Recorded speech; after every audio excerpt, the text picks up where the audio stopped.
and sponsored by Work Permit Cloud Limited, MR Printers, RCI, iTech Boss, BBCA, Regency Events, Brit Bazaar, and DimeNet.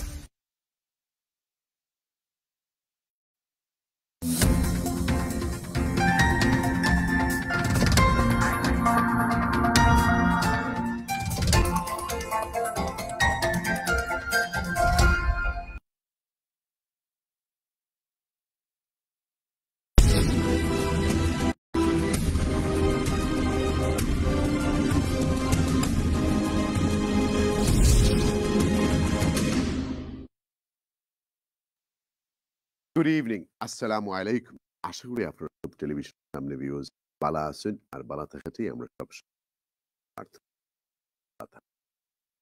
আজকে reality 2 middle east আমরা যাওয়া লাগে middle east crisis নিশ্চয়ই আপনারা দেখিয়ে যে এরা যে অবস্থা আসলে where is it heading to ওই আসলে যার এটা আমরা তো আসলে কেউ প্রজেক্ট করা সম্ভব নয় আর মুসলমানরা আসলে পৃথিবীর what are they made of তারা চিন্তা কি তারা চেতনা কি আমরা তো সবাই এক উম্মাহ হই আসলে আমরা মিন করিনি বা আমরা অর্থ বুঝিনি এক উম্মার মুসলমান দেশগুলা দায়িত্ব কি তা 50-র উপরে মুসলমান দেশগুলো আছে ইসলামিক রাষ্ট্র তারা চালান না কিন্তু মুসলমান মানুষ জনসংখ্যায় বেশি কোনো দেশে হয়তো 99.9% মুসলমানরা বসবাস করে আসলে আদতে তারা আল্লাহর কোনো আদেশ বা নবীজির কোনো আদর্শ তারা ফলো করেননি না জাস্ট নামে মাত্রই এরা মুসলমান এবং এরা নাসারা হোক আর ইহুদি হোক তারার চেয়ে আরো ওয়ার্স হয়ে গেছেন in the sense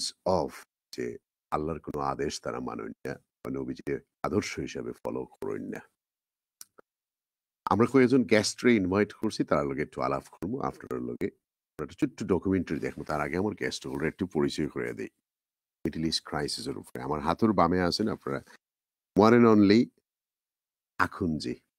Tasneem Akunji is a human rights lawyer. Welcome to the show. Assalamu alaikum. Awesome. Good to see you. Pleasure. Good to see you. I have a young brother on my right. Is Khalid Yahya. Khalid Yahya, a Secretary, World Muslim Heritage Research Center, USA, and a PhD researcher at University of Bold. Welcome to the show. আমরা আরেকজন senior গেস্টে আছেন আমাদের doctor Mohammad Azabul Haque critics and a columnist work to the show আসসালামু আলাইকুম কেমন আছেন ভালো আছি আলহামদুলিল্লাহ ভালো আছি right let's go and see একটা documentary clip then we move on to the subject thank you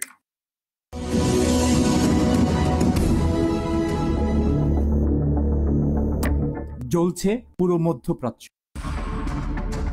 শুরু গত বছরের অক্টোবরে যখন হামাস যোদ্ধারা ইসরায়েলের অভ্যন্তরে অতর্কিতে হামলা চালিয়ে নির্বিচারে ইসরায়েলিদেরকে হত্যা করা শুরু করে অপহরণ করে 251 জন Israel will not agree to a cessation of hostilities with Hamas after the horrific attacks of October 7th.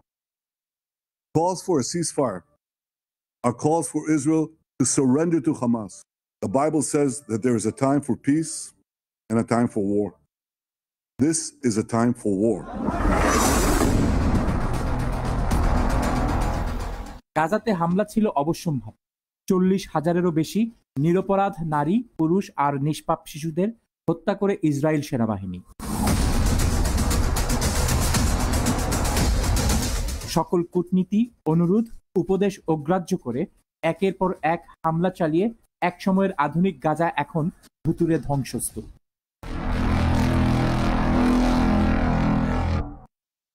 كل اللي بدفنهم اطفال ونساء ما لهم اي قصص في السياسه ولا لهم اي قصص في كل شيء হামাসকে নিশ্চিহ্ন করার প্রাণান্ত চেষ্টায় ইসরায়েল হত্যা করে হামাসের সবচেয়ে গুরুত্বপূর্ণ নেতা ইসমাইল হানিয়াকে ইরানের অভ্যন্তরে নিহত ইসমাইল হানিয়া হত্যার প্রতিশোধ নেয়ার ঘোষণা দেয় ইরান গাজায় অব্যাহত হামলার জবাব দিতে লেবানন থেকে ইরান সমর্থিত হিজবুল্লাহ এবং ইয়েমেন থেকে হুতিরা ইসরায়েলকে লক্ষ্য করে একের পর এক মিসাইল হামলা অব্যাহত রাখে نفذت القوات البحرية والقوة الصاروخية وسلاح الجو المسير জবাবে লেবাননে হিজবুল্লাহ অধ্যুষিত এলাকাতে আক্রমণ করে ইসরায়েল। মিত্রদের না জানিয়ে এই আক্রমণ অবাক করে সবাইকে। I don't think war is inevitable. We're going to do everything we can to make sure that we keep things from turning into a broader conflict throughout the region. হামাসের ইসমাইল হানিয়া হত্যার পর এবার হিজবুল্লাহ প্রধান নেতা নাসরুল্লাহকে হত্যা করে ইসরায়েল সেনাবাহিনী। পুরো মিডল ইস্ট ব্যাপী যুদ্ধের দামামায় এবার ইসরায়েলে হামলা ইরানের। প্রায় 200টি ব্যালিস্টিক মিসাইল ইসরায়েলকে লক্ষ্য করে ক্ষেপণ করেছে ইরান, যার অধিকাংশই আকাশেই ধ্বংস করার দাবি করেছে Israel. If the United States gets involved, have no doubt, the U.S. will be swept out of Iraq by the Iraqi resistance. And the oil and gas markets will cause a situation where the global economy will collapse and millions of people will be on the move. So be careful about making stupid mistakes. ইরানের বিরুদ্ধে প্রতিশোধ নেয়ার হুমকি ইসরায়েলের। শঙ্কিত পুরো middle ইস্টের জনগণ, কিন্তু অকেজো আরব রাষ্ট্রগুলো। পুরো মিডল ইস্টের সকল মুসলিম রাষ্ট্র মিলে এক ইসরায়েলের সামরিক শক্তি আর কূটনীতির কাছে অনেকটা অসহায়। I'm telling you, all of us in the Arab world here, we want a peace in which Israel lives in peace and security, accepted, normalized with all Arab countries in the context of ending the occupation, withdrawing from Arab territory, allowing for the emergence of an independent, sovereign Palestinian state on June 4, 1967, lines with occupied Jerusalem as capital. That is our narrative.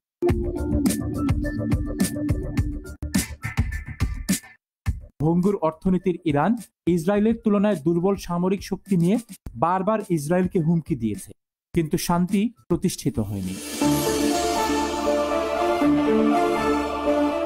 বর্তমান সংকট অশান্তির আগুনে kerosene ঢেলে অগ্ন্যুৎপাতে পরিণত হওয়ার আগেই নিভে যাওয়ার সম্ভাবনাও দিন দিন কমে যাচ্ছে।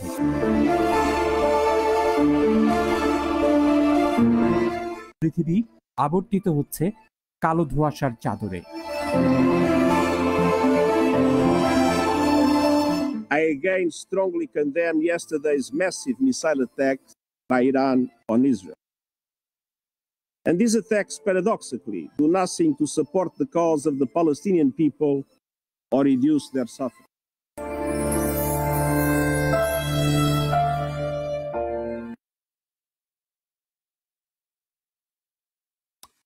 ওয়েলকাম।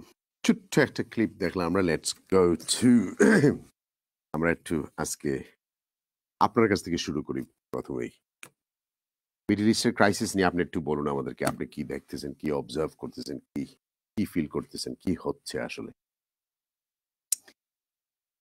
আপনাকে অনেক ধন্যবাদ। গাজা, লেবানন, এখন ইরান, মানে ওয়ার আর উই, কি হচ্ছে? আমরা একটু ডিপে যাওয়ার আগে আমরা যদি বলি, বিশেষ করে আপনার ইউরোপিয়ান ইউনিয়ন এবং পার্টিকুলারলি কেস স্টাডি হিসেবে যদি আমরা ইউনাইটেড কিংডমকে ধরি, তাহলে লেবাননের সাথে আসলে ইউনাইটেড কিংডমের রিলেশনশিপটা কেমন। এবং আমরা ওই যে একটু আগে যে আমরা ডকুমেন্টারিটা দেখলাম, সেখানে জাতিসংঘের মহাসচিব উনি একটা খুব চমৎকার একটা শব্দ ইউজ করেছেন, যেটা প্যারাডক্সিক্যাল। এবং আমরা দেখবো যে টোটাল রিলেশনশিপটা কিন্তু একটা প্যারাডক্সিক্যালি তারা চালাচ্ছে। বাংলায় বলেন তো প্যারাডক্সিকটা কি বলবেন? প্যারাডক্সিক্যালটা হলো আত্মবিরোধী, স্ববিরোধী, আপাত বিরোধী। মানে আমি বলছি একটা কিন্তু করছি আর একটা। যেমন আমি কেমন বিষয়টা আপনাকে উদাহরণ দিই। যেমন লেবাননের যে সামরিক বাহিনী, সেই সামরিক বাহিনীকে কিন্তু ব্রিটিশ বাহিনী ট্রেনিং দেয়। এবং ট্রেনিংটা কেন দেয়? ট্রেনিংটা এই জন্য দেয় যে যাতে করে আপনার হিজবুল্লাহর মতো শক্তি অথবা আইসের মতো শক্তিগুলো কোনো প্রকারে মাথার চেরা দিয়ে উঠলে তাদেরকে যাতে তারা প্রতিরোধ করতে পারে। এখন প্রশ্ন হলো যে যুদ্ধটা যখন ব্যাপক স্তরে হলো আপনার শুরু হয়ে যায়, তখন হিজবুল্লাহ যে ইসরায়েলের বিরুদ্ধে যুদ্ধ করছে, আলটিমেটলি তো লেবাননের যে সামরিক বাহিনী আছে তারা কিন্তু হিজবুল্লাহর সাথে এক হয়ে ইসরায়েলের সাথে যুদ্ধ করবে। এবং আমরা দেখেছি ঘটনাটা আগে ঘটেছে। এটা গেল হলো আপনার কয়েনের একটা চিত্র, এক পাশের চিত্র। কিন্তু আপনি যদি আর এক দিকে যান, তাহলে আপনি দেখতে পাবেন যে ব্রিটেনের যে সামরিক বিজনেসের যে অংশীদার এবং ইসরায়েল হলো তাদের ভিতর মানে ওয়ান অফ দেম। এবং আমরা জানি যে গত 2023-এ আপনার প্রায় 42 মিলিয়ন পাউন্ডের অস্ত্র বিক্রি করছে, বিলিয়ন, এবং এবছরে এ পর্যন্ত বিক্রি করেছে হলো আপনার 18। এখন তাহলে আপনি খেয়াল করেন যে একদিকে তারা এদেরকে অস্ত্র বিক্রি করছে, আবার ওইদিকে তাদেরকে প্রশিক্ষণ দিচ্ছে। বিষয়টা কি প্যারাডক্সিক্যাল হয়ে গেল না? এখন ঠিক একই প্যারাডক্সিক্যাল আচরণ আপনি কিন্তু প্যালেস্টাইনের গাজাদের ক্ষেত্রে দেখতে পাবেন। সেখানে কি হচ্ছে, তারা প্রায় 100 টনের মতো খাবার, মেডিকেল ইকুইপমেন্টস এবং অনেক জিনিসপাতি তারা গাজাবাসীদেরকে দিয়েছে। ভালো কথা, কিন্তু তারা যে তাদের বিমান বাহিনীর মাধ্যমে খাবারগুলো যে ওখানে যে তারা ফেলেছে, এবং যখন এই খাবারগুলো তাদের কাছে ফেলেছে তখন কিন্তু ইসরায়েল আবার তাদেরকে বোম্বিং করেছে। এবং আশ্চর্যজনক বিষয় হলো যে বোম্বিংগুলো করেছে, এই বোম্বিংগুলো কিন্তু আবার সরবরাহ করেছে হলো ব্রিটেন। তাহলে একদিকে আপনি নিরস্ত্র, ভুকানাঙ্গা, দিনের পর দিন হোমলেস মানুষদেরকে আপনি খাবার দিচ্ছেন, তাদের নিরাপত্তার ব্যবস্থা না করে আপনি বোম্বিং এর ব্যবস্থা করছেন, আবার সেই বোম্বিংগুলো আপনি সরবরাহ করছেন। এটা কি প্যারাডক্সিক্যাল না? এটা কি হিউম্যান রাইটস এর লঙ্ঘন না? এখন এই বিষয়গুলোকে যদি আপনি সামনে আনেন, তাহলে আমরা দেখতে পাবো যে ইউরোপিয়ান কান্ট্রিজগুলো মোরালেস সবাই, এটা শুধু ব্রিটেন না, আমেরিকা থেকে শুরু করে সবাই এই কাজকামগুলো করছে। এখন এইরকম একটা পরিস্থিতির ভিতরে যদি যায়, এবং আমরা যদি বলি যে ইউরোপকে যদি বলি বর্তমান সভ্যতার সূতিকাগার, ডেমোক্রেসির সূতিকাগার, সবকিছু তারা এখান থেকে আমরা তাদেরকে ভূয়সী প্রশংসা করে সামনের দিকে এগিয়ে দিচ্ছে, কিন্তু তাদের দ্বারাই তো এই কার্যক্রমগুলো সংগঠিত হচ্ছে। সুতরাং পরিস্থিতি যদি এইদিকে যায়, তাহলে তো এই যে শোচনীয় যে অবস্থা, মানবতার যে শোচনীয় অবস্থা, এই শোচনীয় অবস্থা তো পরিবর্তনের কোনো আশু সুরাহা আমরা দেখছি না। কাজে বিষয়টা খুবই কমপ্লেক্স আমার কাছে মনে হয়, এবং এ বিষয়ে বিশেষ করে যারা পলিসি মেকিং এ আছে, বিশ্ব নেতা যারা আছে, তাদেরকে বিষয়টা সিরিয়াসলি চিন্তা ভাবনা করা উচিত। তাছাড়া এই পরিস্থিতি আস্তে আস্তে নিয়ন্ত্রণের বাইরে ইতিমধ্যে বেশ কিছু অংশ চলে গেছে, এবং আরো নিয়ন্ত্রণের বাইরে চলে যাবে, এবং কি হবে আল্লাহ আলম। Thank you. What's your thinking? Let's find out. আমি যদি ইতিহাসের বাক থেকে ঘুরে আসি জাস্ট 1 মিনিটে, আমরা দেখব যে এই সমস্যাটার প্রথম সূচনা হয় 1917 সালে বাই বেলফোর্ড, দ্য দেন ফরেন সেক্রেটারি। এরপরে 1917 থেকে 1948 সালে প্রথম এটা 14ই মে বা 15ই মে যখন ব্রিটিশ ম্যান্ডেট শেষ হয়, তার আগের দিনই ইসরায়েল রাষ্ট্র ঘোষণা করা হয়, এবং যেখানে ইউএন একটা রেজলিউশন আছে 181-2। যখন এখান থেকে এই সমস্যাটা শুরু হলো 1948 সাল থেকে, এরপরে আমরা জানি যে কয়েকটা বাক পরিবর্তন আছে খুব গুরুত্বপূর্ণ, 1967, 1973 এবং সর্বশেষ 1994 যখন অসলো শান্তি চুক্তি হলো, তখন মোটামুটি একটা পর্যায়ে এসেছিল, এবং তখন ইসরায়েল বা প্যালেস্টাইন এই টোটাল টেরিটরিকে মোটামুটি 3টা ভাগে ভাগ করা হয়। একটা 1967 এ তারা দুটো স্টেট চেয়েছিল, এবং কিন্তু প্যালেস্টাইনরা তো এগ্রি করে নাই। এরা কখনোই এগ্রি করেনি, তাদের একটা আশা ছিল। যদি তারা এগ্রি করতো তাহলে তো আজকে এটা হয় না। জি, এটা শুধু আমরা যদি এখানে বসে আমাদের চাচাতো ভাইদেরকে দোষী তাতে হবে না। জি, আপনার বক্তব্য ঠিক আছে। তো প্যালেস্টাইনের বক্তব্য হচ্ছে আমরা যদি এখন এগ্রি করি তাহলে হয়তো অদূর ভবিষ্যতে বা পরবর্তীতে কখনোই আমরা এটা আবার রিক্লেম করতে পারবো না। এই জন্য যখনই কোনো ইন্টারন্যাশনাল এগ্রিমেন্ট হয়েছে 1994 বা 95 এ তো তখন 3% গাজা ছাড়া বাকি সব দিয়ে দিয়েছে তো ইসরায়েলি, এটাও তো আমরা এগ্রি করি নাই। যে আমি ওইটাই বললাম যে হয়তো ওনাদের স্ট্র্যাটেজি এইটা ছিল যে যদি আমরা এগ্রি করি যে ঠিক আছে তোমাদের যে সেটেলমেন্ট এটাতে আমরা এগ্রিমেন্টে চলে আসলাম, তাহলে হয়তো পরবর্তীতে তারা আর রিক্লেম করতে পারবে না। এই কারণে আমরা ইতিহাসে সবসময় দেখি যে তারা তাদের যে পূর্বের যে টেরিটরি সেটা কোনোভাবেই তারা ছাড়তে চায় না।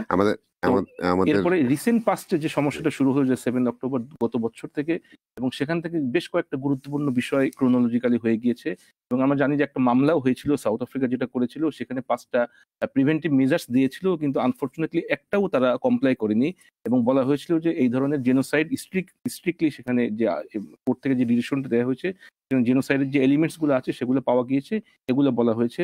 এবং আমরা যে ফুটেজে দেখলাম আর কি, এখানে দেখা গেল যে ফিলিস্তিনের প্রাক্তন প্রধানমন্ত্রী ইসমাইল হানিয়া, তাদের প্রধান রাজনৈতিক শাখার প্রধান, উনি মারা গেলেন, হাসান নাসরুল্লাহ মারা গেলেন।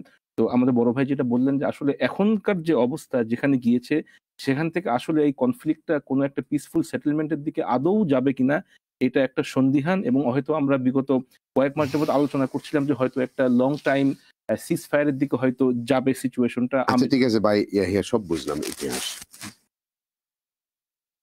ইরান কেন তার প্রক্সি প্রতিটা দেশে ইয়েমেনে করবে, হিজবুল্লাহর যে এখানে করবে, ইরান কেন এটা, what is there benefit doing this? আমাকে বুঝতে পারছো? আমি তোমাদের মধ্যে পিএইচডি হোল্ডার না, ডাক্তারেট না, আই ওয়ান্ট টু লার্ন, মানে আমি কিছুই জানি না। আমরা তো মুসলমানরা সবাইকে we always blame somebody else, we always want to blame somebody else. আমরা what are we doing? Iran এটা কেন করতে? আমরা তো অন দ্য গ্রাউন্ড নেই, আমরা বাহিরে আছি, হয়তো আমরা পর্যবেক্ষণ করতে পারি বা অ্যানালাইসিস করতে পারি। আমার কাছে মনে হয় আর কি ইরান যে বার্তাটা দিতে চায় সেটা হচ্ছে যে সরাসরি যুদ্ধে ইরান যদি এখন যুক্ত হয় ইসরায়েলের সাথে, তাহলে এটা দীর্ঘমেয়াদী একটা যুদ্ধ হবে এবং সেখানে ইউএস এবং তার যে ফোর্স আছে তারা সেখানে যুক্ত হবে এবং তারা ফিলিস্তিনকে সাহায্য সহযোগিতা করে, যেটা আমরা সকলেই জানি, হয়তো মিডিয়াতে আমরা ওইভাবে বলতে পারবো না, অস্ত্র, অর্থ, সামগ্রিকভাবে তারা সাহায্য করে থাকে। তো তারা মাঝে মাঝে এই যে আপনি যেটা বললেন যে প্রক্সি অথবা অ্যাসিস্ট্যান্স অথবা এই যে মাঝে মাঝে একটু তারা শব্দ করে আর কি, এটা আমার কাছে মনে হয় আর কি, আই মে বি রং, যে এটা তারা এই জানানটা দেয় যে আমরা আছি, আমাদের সক্ষমতাও আছে, বাট টেকনিক্যাল কারণে হয়তো আমরা ফুল অ্যাসিস্ট্যান্সে আমরা এখন যাচ্ছি না, but I am available in any situation. আচ্ছা ঠিক আছে, ভালো কথা। আমরা সবাই ইতিহাস জানি, it's majority is British mass, majority is a British mass. ওয়ার্ল্ডের যত জায়গায় যুদ্ধ হয় সেটা তো ব্রিটিশদের ম্যাস বানানো। তারপরেও আপনিও ব্রিটিশ, আমিও ব্রিটিশ, আমরাও তো সেলফিশ। তাদের অন্যায়কে তো আমরাও আশ্রয় দেই। আমরা কি এই প্যানেলের 4 জন তাদের অন্যায়কে আশ্রয় দেই না? আমরা তাদের অন্যায় নিয়ে আমরা কতদিন প্রতিবাদ করলাম? তাহলে তো আমরা এই দেশে থাকতেই পারবো না। তারা যে অবস্থা, তাদের 1917-এ যান আর 1947-এ যান আর 48-এ যান, রোহিঙ্গার প্রবলেমে বল, পৃথিবীর যত জায়গায় প্রবলেম আছে এটা তো ব্রিটিশের বানানো প্রবলেম, আমাদের না। রোহিঙ্গাতে এদিকে মারামারি হচ্ছে, এরা তো তাদের আর্মিকে ঠিকই ট্রেনিং করতে, শুধু তো লেবাননে আর্মিদেরকে ট্রেনিং দিচ্ছে না, রোহিঙ্গা তো তারা দিচ্ছে। তারা তো সব জায়গাতেই আছে। আর অস্ত্র হচ্ছে পৃথিবীর সবচেয়ে যুদ্ধ তারা চায়। ওয়েস্টার্ন ওয়ার্ল্ড বললে এটা একটা রং হয়ে যাবে। ওয়েস্টার্ন ওয়ার্ল্ডের এই 19 কান্ট্রি, 21 কান্ট্রি ইনভলভ না, মাত্র 3টা বা 4টা। জার্মানি আছে, ফ্রান্স আছে, বাকিগুলোর তো নিজস্ব সামর্থ্য নাই যে তারা করবে। ইউকে কে তো আর ইউরোপের ভিতরে বলা যাবে না, আর তো ইউনাইটেড নেশন ইউকে আছে। বাট ইউনাইটেড নেশন যদি এইসব কথা বলে আবার জেরুজালেম থেকে বলা হয় যে সে তাকে ব্যান্ড করে দিলাম, তাহলে এই ইউনাইটেড নেশনই বা থাকার কি দরকার? একটু বলো আমাকে, একটু বুঝি। আসলে টোটাল ইন্টারন্যাশনাল যে সিস্টেম বা ইন্টারন্যাশনাল ডিপ্লোম্যাটিক সিস্টেম, এটা আসলে খুব স্বল্প সময়ে কোনো কনক্লুশনে আমরা আসতে পারবো না। যেহেতু তুমি ডক্টরেট করেছো, ইউ আর দ্য সেক্রেটারি, আমরা কি এখনো কলোনিয়ালিজমের ভিতরে রয়ে গেছি? আমরা সাদা মানুষ দেখলে, ওয়েস্টার্ন ইউরোপিয়ান দেখলে, আমেরিকান দেখলে আমাদের শরীরের লোম খাড়া হয়ে যায়, তাদেরকে আমরা শ্রদ্ধার সাথে স্মরণ করি, এবং আমরা এখনো we don't come out of, আমরা আমাদের বাউন্ডারি থেকে বাইরে হয়ে আসতেছি না। আমরা এটার ভিতরে কি আমরা এখনো হাবুডুবু খাচ্ছি নাকি? এটা একটা বাস্তবতা যে আমরা কলোনিয়াল মাইন্ডসেটের ভিতরে যে দীর্ঘ সময় ছিলাম, 190 বছর বলি, 90 বছর বলি বা এর বেশি কম বলি, ওই যে মাইন্ডসেট থেকে বের হয়ে আসতে নিজেরা স্বয়ংসম্পূর্ণ হতে অবশ্যই সময় লাগবে। কারণ আমরা নিজেরা কখনো আমাদেরকে রুল করিনি, শাসন করিনি, অন্যের দ্বারা শাসিত আমরা হয়েছি বছরের পর বছর। এই কারণে ওই মাইন্ডসেট থেকে ফিরে আসতে আমার মনে হয়। এখন আমি আর একটু ইরানের পক্ষে যাই। ইরান যদি না থাকতো তাহলে তো মনে হয় মিডল ইস্টই থাকতো না, আমি মনে করি। কারণ ইরান থাকার কারণে মিডল ইস্ট নিয়ে কথা, আমি তো এক রাত্রে সবাইকে ধুলাই করে নিয়ে যেত। কারণ তাদের তো ব্যবসায়িক বেনিফিট। তেল পানি ছাড়া যতই আমরা ইলেকট্রিক গাড়ি বানাই আর এই বানাই আর সেই বানাই, আমরা তো এই তেল ছাড়া তো আমরা চলতে পারবো না। এখনো মনে হয় 100 বছর পরে দেখা যাবে কি হবে, কারণ we are not going to be changing anything. যদি ইরান ওই জায়গায় না থাকতো, ইরানের উপরে তো হাজার রকমের স্যাংশন, তারপরে ইরান বেঁচে আছে, যদিও তার দেশে 30% মানুষে পভার্টির নিচে। ইরান যদি না থাকতো তাহলে কি মিডল ইস্ট এক্সিস্ট হতো বিগত 20 বছরে? এটা একটা খুব গুরুত্বপূর্ণ strategic question.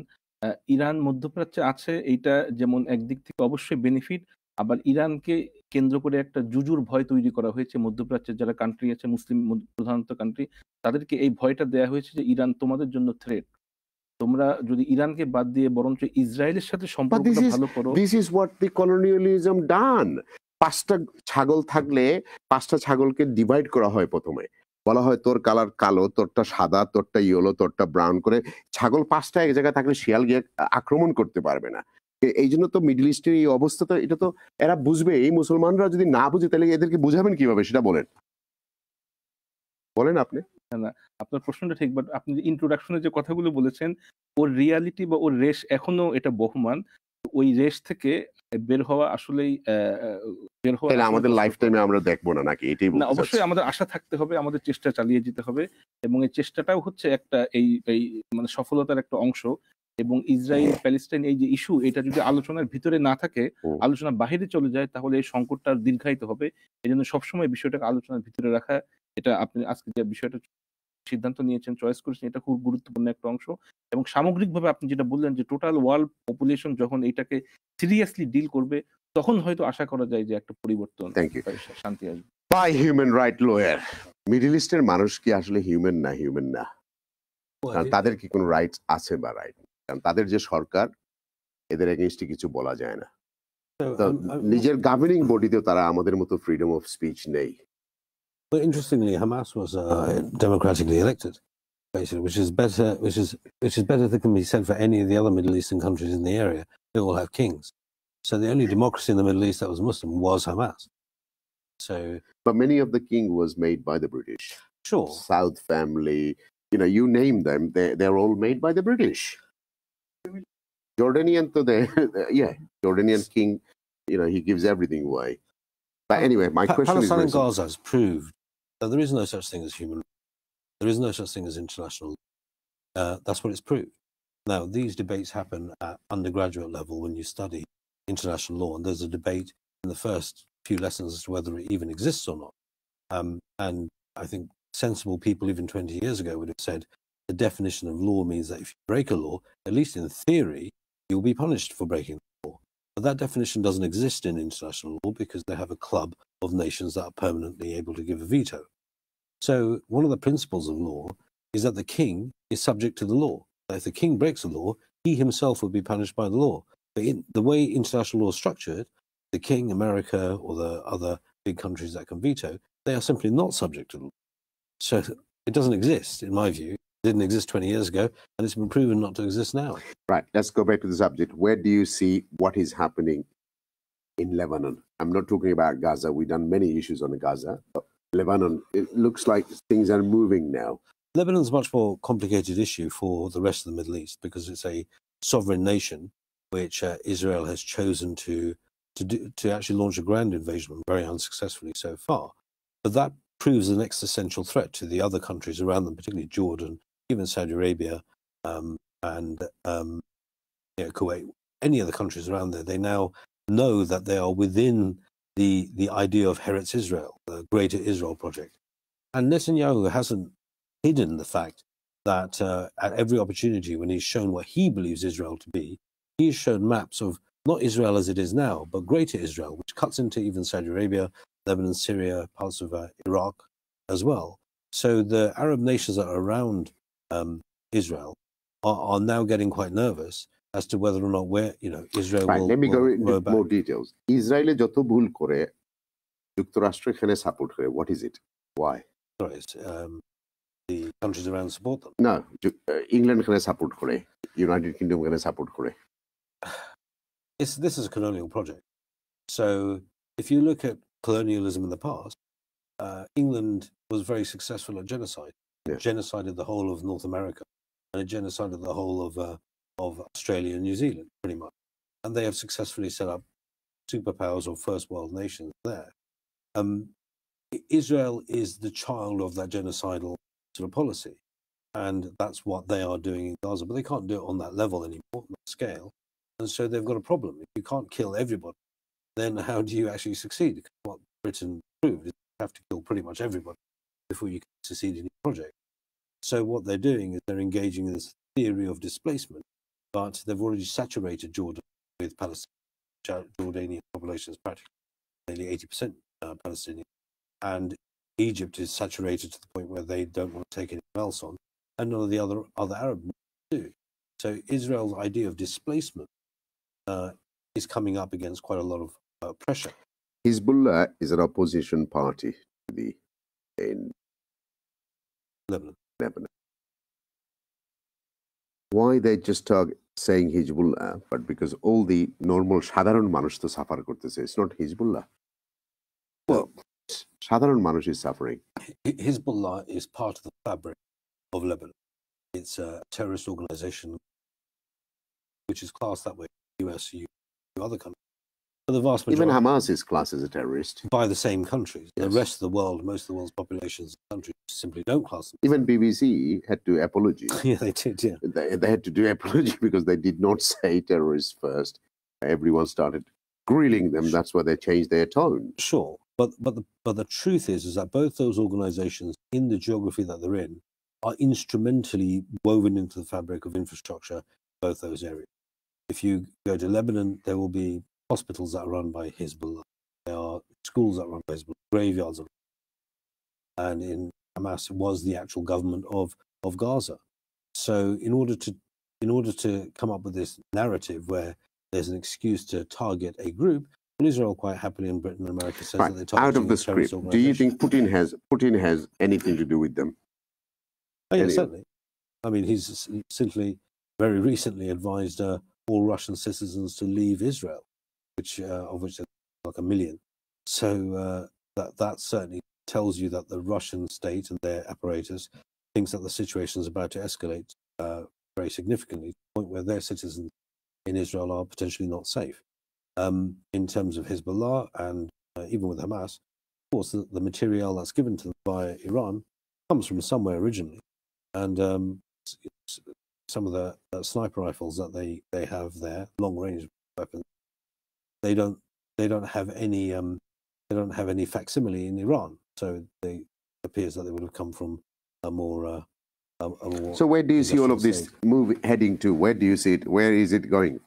Well, now you can flip a coin, right? Today you can flip a coin because it all depends now on what Israel does with respect to Iran.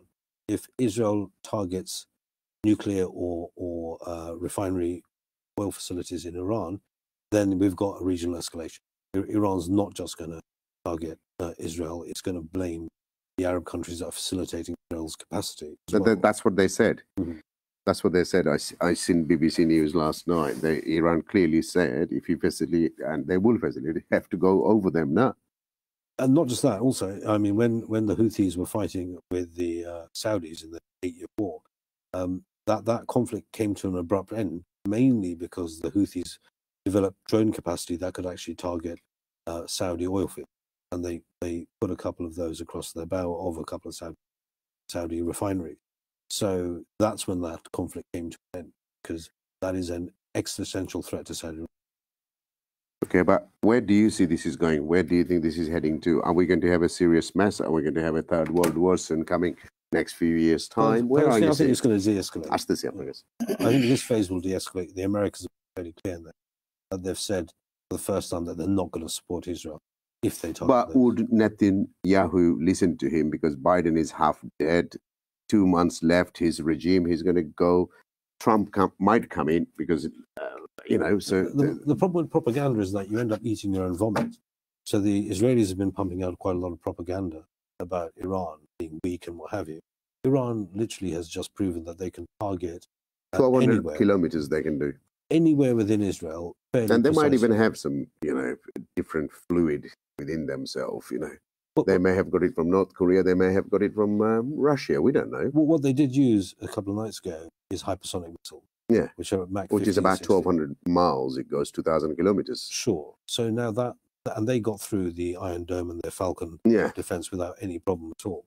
So Israel's been given a message, military message in practical form by Iran that they can target and they can penetrate their defenses and they can lay military, might down. But do you think Iran has got the ability to do it, because they've been under sanction for many, many years, 20 years plus? Sanctions is what saved Iran, really. If it weren't for sanctions, because they're selling economically, they're not strong. 30% of the people are hand to mouth. Below poverty. If you look at the Middle East, any Muslim country that had the capability of industrial production has been bombed out of existence. So you had Saddam, who had the super gun. We sold it, frankly. But yeah, Iraq had. So if Israeli don't get no support from UK and America, they won't exist. They wouldn't exist in 48 hours. Yeah, they won't exist. They wouldn't. But obviously, recently Keir Starmer said that we reduce, don't hold me for it, selling arms slightly there. 10%. 10%. So, But reality is different. Reality is we don't have any more arms left. If there is a serious war today in the world, we're in a serious mess because Ukraine war taken everything, Middle East taken. I read in the news that in an article in American magazines, they said they need 10 years to top up. All the arms has been gone. The manufacturer saying we need 10 years to fulfill our capacity. So it takes about 18 months for a country to recalibrate their industrial base in order to gear up to war. And we saw in the Second World War, it didn't take Germany 10 years to gear up into a serious world war. So it can be done fairly quickly if you've got a state completely backing. The Americans geared up to the Second World War very quickly by just simply pouring money into and giving contracts out. Well, Russia most probably blown a lot of this, but they're still building and making that. And they're taking from North Korea. But do you think this is going to go anywhere, or it's just going to be a couple of ceasefires, and again we're going to go a few years and start? Let's come back to this. Where do you see it? But I think the reality is that the Middle East has never gone away as a problem. Our foreign policy, regardless of whichever government was in place, it doesn't matter who the prime minister of this country. Our foreign policy has been set in stone for 100 years. 100 years. 100 years, yeah. And the US foreign policy is the same. So the only thing that will change that equation is military might in the region, is that policy can no longer be sustained physically. And that's it. Right. আপনি বলেন। ধরেন আমরা ধরে নিলাম যে এখন যুদ্ধের যে পরিস্থিতিটা আছে এটা না হয় বন্ধ হয়ে গেল, আপাতত এই টেনশনটা বন্ধ হয়ে গেল। কিন্তু আমরা তো এই ঘটনাগুলো গত 75 ইয়ার্স হয়ে দেখে আসছি। কাজে আমার কাছে যেটা মনে হয় সেটা হলো, এটা যদি বন্ধ হয়েও যায় তবু প্যালেস্টাইনের যে সাধারণ মানুষ, অথবা লেবাননের যে সাধারণ মানুষ, অথবা মিডল ইস্টের সিরিয়ার মতো দেশের যে সাধারণ মানুষ, তাদের সাফারিংস কখনো বন্ধ হবে না। এখন আপনি আলোচনার শুরুতে সেকেন্ড যে ডিসকাশন আপনি গিয়েছিলেন, সেখানে আপনি কিছু ইস্যু তুলেছেন। আমার মনে হয় এই বিষয়ে আমার কিছু বলা উচিত। দেখেন, আজকে তো না হয় মুসলমানরা আপনার প্যালেস্টাইনে আছে, কিন্তু প্রফেট সাল্লাল্লাহু আলাইহি ওয়াসাল্লাম আসার আগে এই প্যালেস্টাইনটা কাদের দখলে ছিল? এটা তো কোনো সময় দখলে ছিল খ্রিস্টানদের, কোনো সময় দখলে ছিল ইহুদিদের। এবং ইহুদিরা যখন ক্ষমতায় ছিল তখন খ্রিস্টানদেরকে মেরে একদম শূন্য করে দিয়েছে, আবার যখন খ্রিস্টানরা এসেছে তখন ইহুদিদেরকে মেরে এখান থেকে তেড়ে দিয়েছে। এবং ইহুদি এবং খ্রিস্টানদের ভিতরে যখনই কেউ ওখানে ক্ষমতায় ছিল তখন কিন্তু তারা সহাবস্থান করতে পারেনি। প্যালেস্টাইনের ইতিহাসে, শুরু থেকে প্যালেস্টাইনের ইতিহাসে শুধুমাত্র মুসলিমদের আমলে মুসলিম, খ্রিস্টান, তারপরে হলো আপনার ইহুদি, সবাই সমভাবে বসবাস করতে পেরেছে। কিন্তু এর আগে যদি আমরা ইতিহাস ঘাঁটি তাহলে কিন্তু আমরা দেখতে পাবো না। কিন্তু এখন প্রশ্ন হলো, আপনি যেমন প্রশ্ন করছেন যে তাহলে এই সমস্যাটা কোথায়? দেখেন, হিজবুল্লাহ তৈরি হয়েছে কিন্তু 1980 সালে। 1980 সালের আগে কিন্তু হিজবুল্লাহ ছিল না। এখন হিজবুল্লাহটা তৈরি হয়েছে কিন্তু এটা একটা অকুপেশনের কারণে। ইভেন আপনি যদি হামাসের কথা বলেন, হামাসের কিন্তু কোনো অস্তিত্ব ছিল না। আমরা দেখেছি হামাস তৈরির আগে এখানে প্যালেস্টাইন লিবারেশন অর্গানাইজেশন ছিল। কাজে এখানে যে প্রবলেমগুলো তৈরি হচ্ছে এটার মূল কারণ হলো অকুপেশন। আমরা যদি অকুপেশনটা থামাতে না পারি তাহলে এই সমস্যার সমাধান হবে না। যেমন এখানে একটা বিষয় আছে, যেমন আপনি কোশ্চেন করেছেন যে এখানে যে কলোনাইজেশন যেটা হচ্ছে, এটা প্রবলেমটা কার? প্রবলেমটা কি কলোনাইজারদের নাকি কলোনাইজদের? তো ব্রিটিশরা আমাদের দেশে গিয়েছে, আমাদের সাবকন্টিনেন্টে গিয়েছে, কিন্তু আমাদের সাবকন্টিনেন্টে যে গিয়েছে ব্রিটিশরা তো ব্যবসা করতে গিয়েছে। ব্যবসা করতে গিয়ে তারা যে আমাদের যে অকুপাই করেছে, এখন এই দোষটা কি ব্রিটিশদের ছিল নাকি আমাদের ছিল? ডেফিনেটলি আমাদের দোষ ছিল, আমাদের প্রবলেম ছিল, আমাদের নিজেদের লোকজন বিট্রে করেছে, বিশ্বাসঘাতকতা করেছে। কিন্তু পাশাপাশি আপনাকে আরেকটা জিনিস দেখতে হবে যে ব্যবসার নামে একটা লোক গিয়ে সে তার এথিক্সে করাপ্ট করতে পারে না, সে তো সবকিছুকে পলিটিসাইজ করতে পারে না। এই রাইট তো কারণ নেই। এটা হিউম্যান রাইটসের ভিতরে থাকতে পারে না, এটা বিজনেস রাইটসের ভিতরে থাকতে পারে না। কিন্তু ব্রিটিশরা তো এই কাজটা করেছে, বা আমেরিকানরা তো এই কাজটা করছে। ফ্রান্স হলো আপনার, তারা হলো ইয়েতে গিয়েছে, আফ্রিকাতে গিয়েছে, আফ্রিকাতে গিয়ে প্রত্যেকটা দেশকে ব্যবসার নামে হলো তারা কলোনাইজ করে ফেলেছে। সুতরাং এইখানে কলোনাইজার এবং কলোনাইজড আমরা কাউকে আসলে এখানে মানে করতে পারবো না, সমভাবে দোষী। এখন আমার কাছে মনে হয় যে আমরা যদি এর সমাধান করতে চাই তাহলে পারে কয়েকটা ওয়ে আছে। ফার্স্ট যেটা, সেটা হলো আপনাকে অকুপেশন বন্ধ করতে হবে। যেভাবে হোক ইসরায়েলের অকুপেশনকে যদি বিশ্ব বন্ধ করতে না পারে তাহলে এই যুদ্ধ কখনো থামবে না। এটা হলো নাম্বার 1। নাম্বার 2, আমার কাছে মনে হয় যে রিয়েলিটি যেটা বলে সেটা হলো যে ইসরায়েলকে ব্রিটেন অথবা আমেরিকা অথবা পশ্চিমা বিশ্ব তারা অস্ত্র দেওয়া বন্ধ করতে পারবে না। এখানে তো পয়সা, জি জি, যেহেতু এখানে নির্বাচনী ব্যবস্থা আছে, এটা কোনো প্রকারই সম্ভব না। সেই জন্য এখন একটা ওয়ে আছে, যদি মিডল ইস্টের সব মুসলিম কান্ট্রিজ গুলো যদি এক হয়ে যায়, না আমি এটা একটা সম্ভাবনার কথা বলছি, একটা সম্ভাবনার কথা বলছি, ইন কোর্স অফ টাইম এটা হতেও পারে, আমরা আশাবাদী হব, তাহলে হয়তো কিছু একটা করা সম্ভব। থ্যাংক ইউ, আসতেছি আপনার কাছে ভিউজ। আমরা একটা ছোট্ট বিরতি যাইমু, তারপরে আপনার কাছে কিছু ফোন করলে বলছে let's go for a break. Thank you.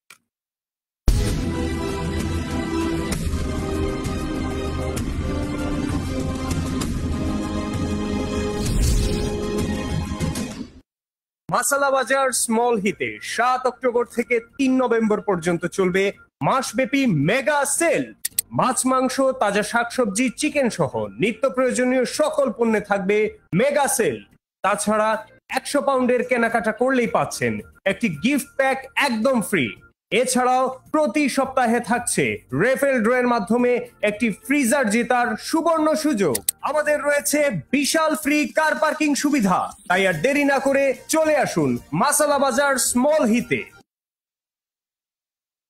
Masala Bazaar, proudly serving our community. Sainsbury's. Oh, we made our money. Hey Sainsbury's, explain it, will you? Well, the same effort we put into our baking goes into matching prices. Remarkable. We've actually come in under budget. Get it now? Already got it. Sainsbury's, good food for all of us. Follow your path. It's in you.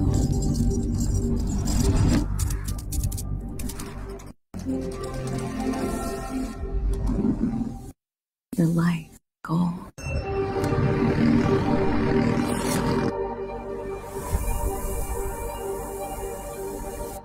Golden Mist, the new fragrance for women and men by Cinemask.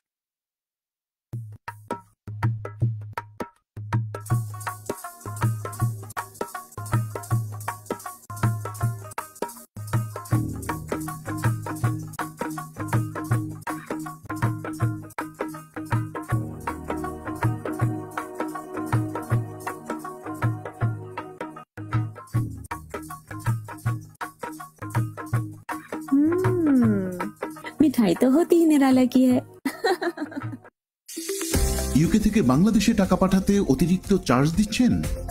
মানি ট্রান্সফারের নতুন অভিজ্ঞতা দিতে আলিফ remit. কোনো রকম ফি ছাড়াই বাংলাদেশ ও পাকিস্তানে টাকা পাঠানো এখন আরো সহজ। তাছাড়া ইন্ডিয়া সহ বিশ্বের অন্যান্য দেশেও টাকা পাঠানোর সুবিধা তো থাকছেই। 100% নিরাপদে মোবাইল দিয়ে কয়েক সেকেন্ডেই টাকা পাঠান প্রিয়জনের কাছে, যে কোনো ব্যাংক বা পছন্দের ঠিকানায়। আলিফ রেমিট, লেনদেনের আধুনিক সমাধান। আজই ডাউনলোড করুন।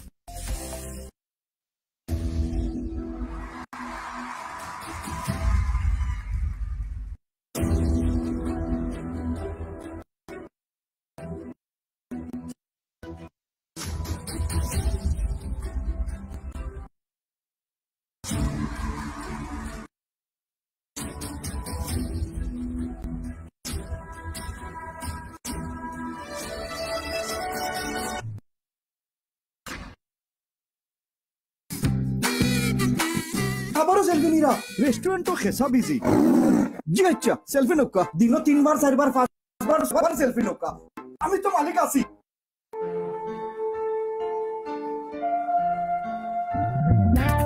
এর কিছুদিন পরে পার্পল আয়ারি পৌঁছলো ঘরে এখন যে কোনো ওয়েটার অর্ডার নেন খুব সহজে stress free owner smart waiter happy customer আর selfie waiter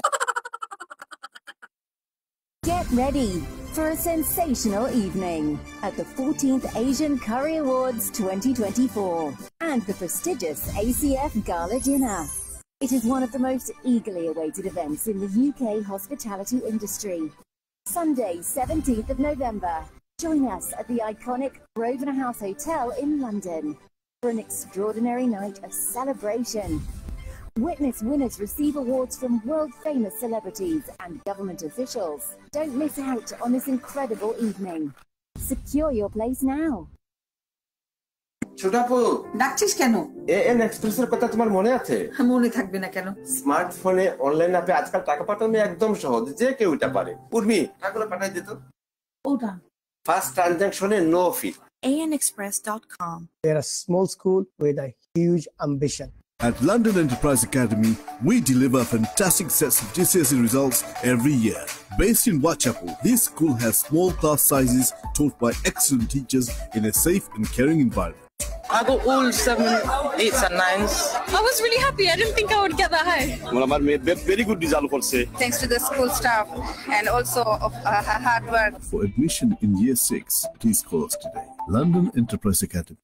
Al Haramain Madrasa and Quran schools for boys and girls certified by the Imam of Medina, teaching Quran, Arabic language, and Islamic studies. Study with Al Haramain Madrasa physically or online. Registration taking place now.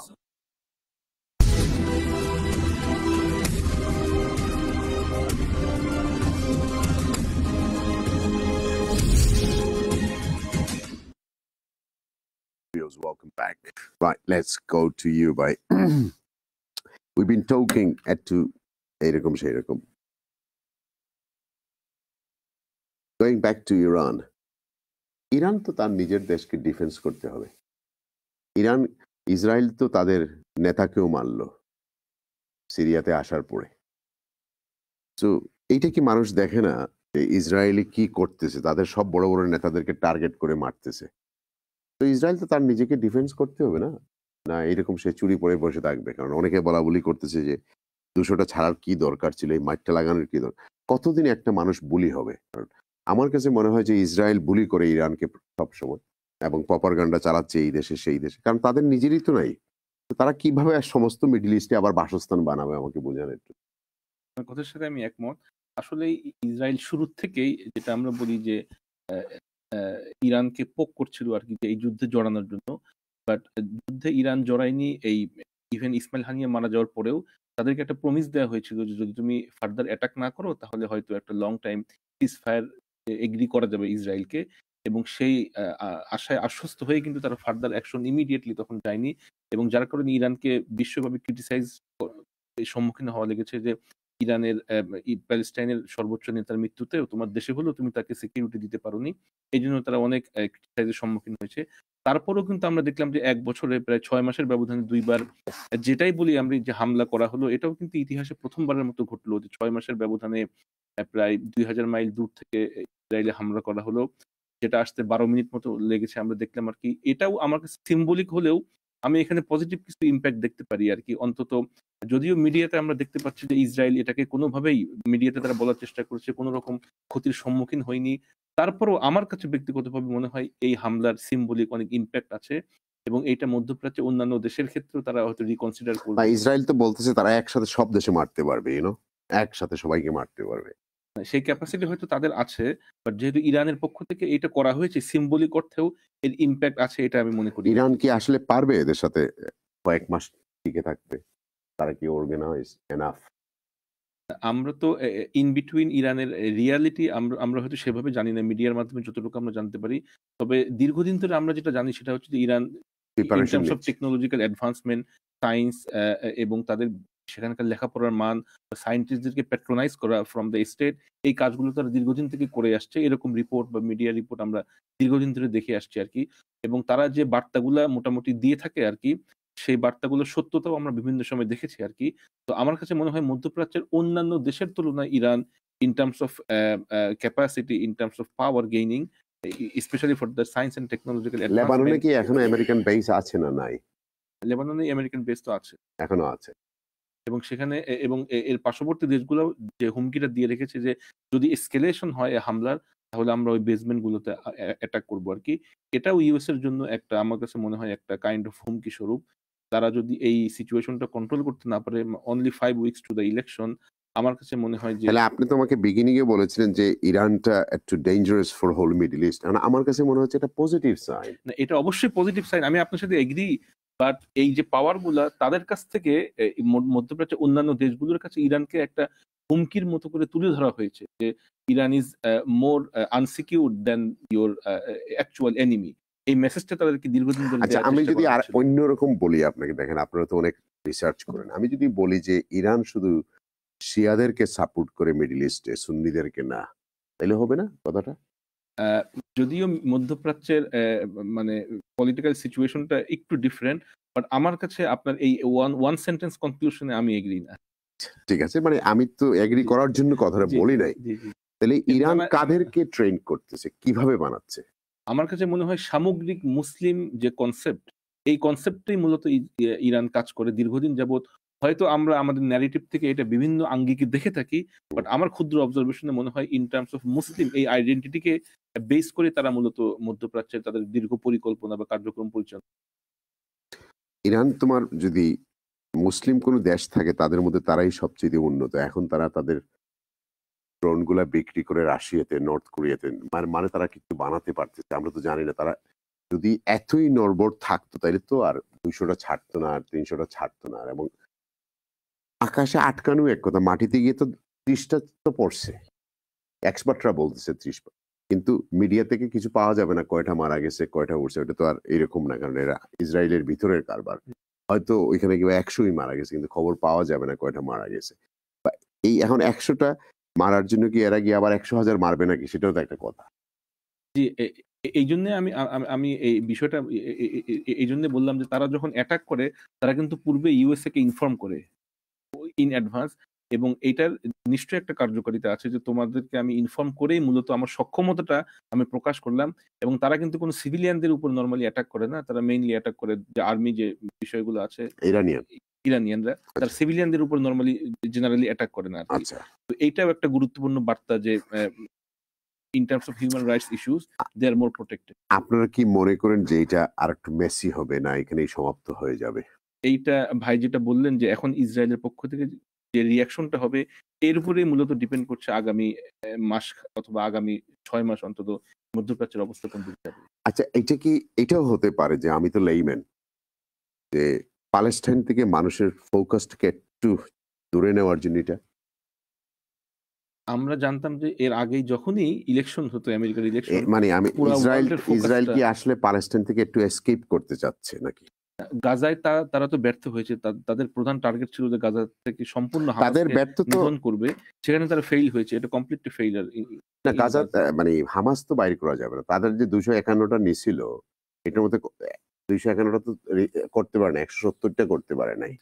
কতগুলো মারা গেছে এখন পর্যন্ত কোনো হিসাব নাই। So they have failed. এখন সারা দেশ খুঁজে যদি এখন তোদের হোস্টেজ পাইলে না, তাহলে তোমার এত ইন্টেলিজেন্ট কি নিয়ে এত বড়াবড়ি করা? এর মধ্যে আল জাজিরাকে ব্যান করে দিয়েছে অফিসিয়ালি। এখন আর আমরা ভালো কিছু দেখার মতো আমাদের নেই, কারণ তাদের ক্ষমতা যে এরকম। তারা ইউনাইটেড নেশনের চিফকে বলে যে তুমি আমার দেশে আসা অ্যালাউড না। So you know they are playing a mafia god. এবং repeatedly they ignore the request of the US president. রাফাতে আক্রমণ করলো, এরপর সিজফায়ারকে এটা কি আসলে তারা রিফিউজ করতেছে? এটা আর একটা আইওয়াশ গেম, কে জানে। না ভাই, যেটা বললেন যে প্যারাডক্সিক্যাল, এটাও একটা রিসেন্ট এক্সাম্পল যে একদিকে ইউএসএ বলছে যে সিজফায়ারের জন্য তোমরা এগ্রি করো, আবার একই সাথে ইউএনএ যখন রেজলিউশন আসে অথবা ভোটের প্রশ্ন আসে সিকিউরিটি কাউন্সিলে, তখন USA is the only country who oppose the vote. তো এই প্যারাডক্সিক্যালের এই যে সিচুয়েশন, এখান থেকে একটা পিসফুল সেটেলমেন্টে আসা আসলেই একটা কষ্টকর। আচ্ছা, বিলাত বলতে আমরা যে দেশে থাকি, আমাদের যে দুমুখী ডাবল স্ট্যান্ডার্ড একটা আচরণ, এদিকে বলতেছে তারা সিজ ফায়ার, এদিকে আবার ইসরায়েলকে সমর্থন করে। আমি where do you see this? এটা কোথায় দেখতেছো? হাউ? এটা তো অবশ্যই খুবই মানে দুঃখজনক, এবং being a citizen of this country এটা আমাদের জন্য আসলে মানে অবশ্যই এটা আমাদের জন্য দুঃখজনক, লজ্জাজনক যে আমরা একদিকে ভাই যেটা শুরুতে বললেন যে আমরা হিউম্যান রাইটস, ডেমোক্রেসি, আমরা এই দেশের নাগরিক হিসেবে যেভাবে গর্ববোধ করি, ঠিক একই দিকে যখন আমাদের রাষ্ট্রের পক্ষ থেকে এই ধরনের হিউম্যান রাইটস ভায়োলেশন, জেনোসাইডের পক্ষে সব ধরনের সাপোর্ট দেওয়া হয়, সেটা তো অবশ্যই দুঃখজনক। এবং তবে আশার দিক হচ্ছে যেহেতু মানুষজন এই বিষয়ে সচেতন হয়েছে, আমরা দেখেছি যে জানুয়ারি, ফেব্রুয়ারি, মার্চে এর সময় প্রচুর প্রোটেস্ট হয়েছে for the first time in the human history, not only in the UK, in other countries as well. এইটা আশার দিক জায়গায়। এবং একটা রিসেন্ট আমি একটা ইন্টারভিউ দেখলাম, সেখানে মোহাম্মদ বিন সালমান সে বলছে যে আমি প্যালেস্টাইনের বিষয়ে অতটা কনসার্ন ছিলাম না, কিন্তু আশঙ্কাজনক বিষয় হচ্ছে 70% population of my country they are now aware about the conflict, about the situation. একই ঘটনা হচ্ছে বিশ্বের অন্যান্য মানুষের, তারা এই বিষয়টা হয়তো ওইভাবে জানতো না যেভাবে জেনেছে গত 1 বছরে। আসলে বিষয়টা কি, কনফ্লিক্টের মূল বিষয়টা কি, কারা কারা এখানে ভিকটিম, কারা এখানে কনভিক্টেড এবং কারা মূল পারপিট্রেটর, এই কারণে আমার কাছে মনে হয় জনগণের ভিতরে একটা সচেতনতামূলক বিষয় জাগ্রত হয়েছে অ্যারাউন্ড দ্য ওয়ার্ল্ড। এর পজিটিভ বিষয়গুলো আমরা দেখতে পাবো এবং তার রিফ্লেকশন আমরা দেখলাম যে 143 countries they proposed for the ceasefire and only 14 countries who opposed the proposition. Only USA is the main powerful country and 34 countries they were in absentia. তো এটাও একটা ডেভেলপমেন্ট আমার তো 195 এর মধ্যে 100 কতটা 143 রাষ্ট্র তারা যদি পক্ষে ভোট দেয়, ইভেন প্যালেস্টাইনকে ইউএন এর মেম্বার করার জন্য যদি ভোট দেয়, মানে they have huge public support at least. আমাদের কি তেলের দাম বাড়বে আবার এই ক্রাইসিসে? যেটা মনে হচ্ছে যে ব্যারেল প্রতি 1 পাউন্ড করে বাড়তে পারে যদি এই অ্যাট লিস্ট 1 সপ্তাহ যদি এই সিচুয়েশন থাকে। কিন্তু আমাদের তো 2 বছরের রিজার্ভ থাকে, কিন্তু 2 বছরের রিজার্ভ থাকা সত্ত্বেও তেলের দাম বাড়বে কেন? আমাদের তো তেল আছে, তো এটা কি বাড়ার দরকার? আমরা জানি যে with due respect to every head of the states, যখনই কোনো ইস্যু হয় তখন মানে রাষ্ট্রগুলা তারা চেষ্টা করে পাবলিকের উপরে ওই বিষয়টা চাপিয়ে দিয়ে সেখান থেকে অতিরিক্ত কিছু মূল্য আদায় করতে, হয়তো কোনো দেশে কম কোনো দেশে বেশি। তো সেই ক্ষেত্রে যখন একটা আমরা দেখেছি ইউক্রেন রাশিয়ার যখন ক্রাইসিস শুরু হয়েছিল, যুদ্ধ শুরু হয়েছিল, তখন কিন্তু তেলের মূল্য বেড়ে। আর একটা প্রশ্ন নেক্সট, আমি স্ক্রিপ্টগুলো শেষ করতেছি। ইসরায়েল চায় যে হামাস সারেন্ডার করুক, তাহলে যুদ্ধ বন্ধ হবে। এটা তো কোনোদিন সম্ভব না, তাহলে কি যুদ্ধ বন্ধ হবে না? ঠিক ভাই যে কথাটা বলেছিলেন যে এই হামাস তো তৈরি হয়েছে 1984-এ, বাট এই কনফ্লিক্ট তো শুরু হয়েছে এর আগেও। আমরা যদি মনে করি যে হামাস আগামীকাল সারা বিশ্বে হামাস বলতে কোনো শব্দ নেই, তারপরেও তো এই যে অকুপেশন, এই অকুপেশন তো শেষ হচ্ছে না। এই জন্য আমার কাছে মনে হয় অ্যাজ অ্যান অবজারভার এই বিষয়গুলো হামাস, হিজবুল্লাহ, এটা just kind of part of excuse. মূল বিষয়টা হচ্ছে আমরা যে অকুপাই করেছি illegally, unethically, without the mandate, without the authority, এইটাকে কিভাবে লিগালাইজ করা যায়, নর্মালাইজ করা যায় মানুষের কাছে, এই কারণে এই বিষয়গুলো তৈরি করা হয় এবং এগুলো প্রথমে মিডিয়াতে হাইলাইট করা হয়। এখন কি ইসরায়েলের উদ্দেশ্য কি গাজা ফুলি অকুপাইড করা, না এটা শুধু ধ্বংস করে দেওয়া? আমার কাছে মনে হয় এই সিচুয়েশন বা এই ইস্যুকে এইভাবে বছরের পর বছর রাখা, যাতে 41,000 মানুষ মারা গেছে, এটা তো আমরা হয়তো আরো বেশি। তাদের রিয়াকশন দেখে তো মনে হয় না যে কোনো মানুষ মারা গিয়েছে, বরঞ্চ তারা বলে যে তারাই ভিকটিম। তারা তো এরা মানুষ হিসেবে গণ্য করে না, এবং তারা মিডিয়াতে যেভাবে আসে বা তাদের যে স্টেটমেন্ট, মনে হয় তারাই হচ্ছে ভিকটিম এবং যারা মারা গিয়েছে তারাই প্রকৃত দোষী। একটু পরে আসতেছি।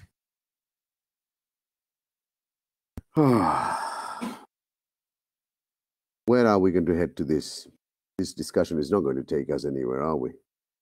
Yeah, discussions don't seem to be getting too far, really. Yeah. So whether it's Biden, the head of the US, or any of the European, doesn't matter what they say, and that's if they're being honest about their foreign policy statement. Because with Biden, on one hand, he wants a ceasefire. The very same day he's doing that, he's delivering $1 billion worth of bombs to the self-same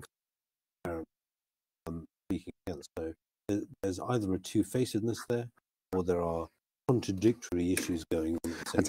I know you always answers ruthless. North America has taken from Israel all their ambassadors, but so majority of them, so-called Muslims, তারা তো তেল মারে রুবিয়ে বইয়া, Bahrain খো আর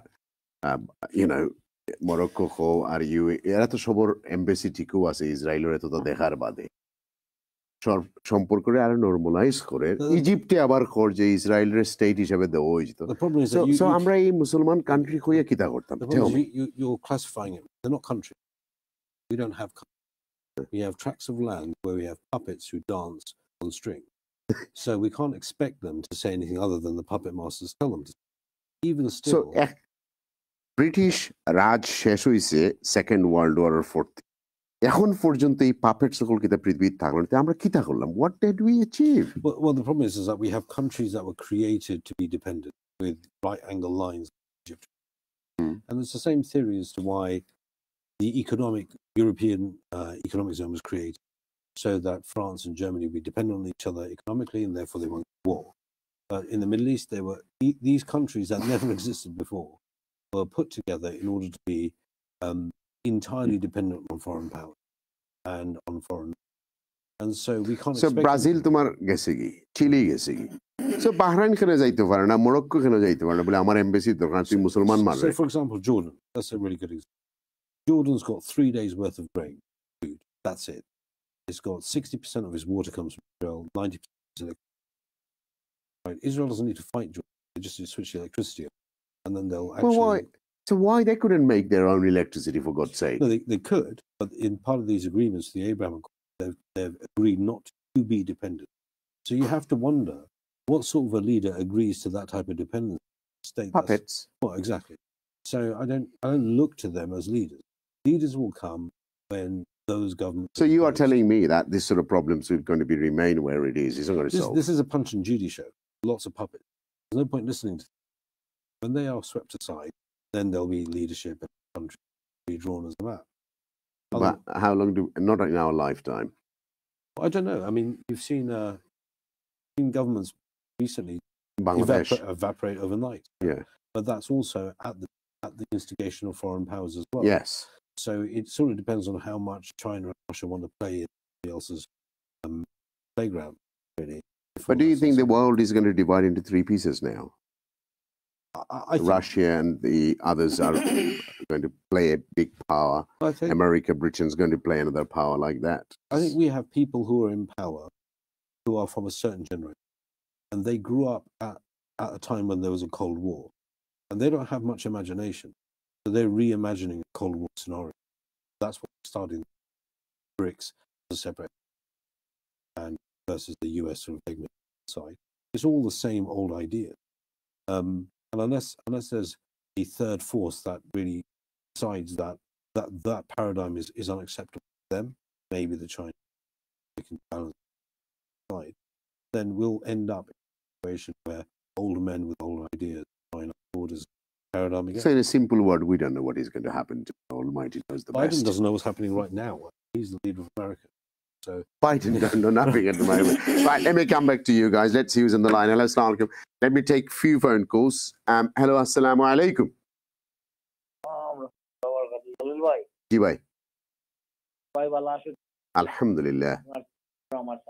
ওয়ালাইকুম আসসালাম। সুন্দর topic আলাপ করলা, কিন্তু ঘটনা হইল 1947 আর 48 তো ব্রিটিশ এই ট্রাবলটা ক্রিয়েট করিয়া তুই আইছে।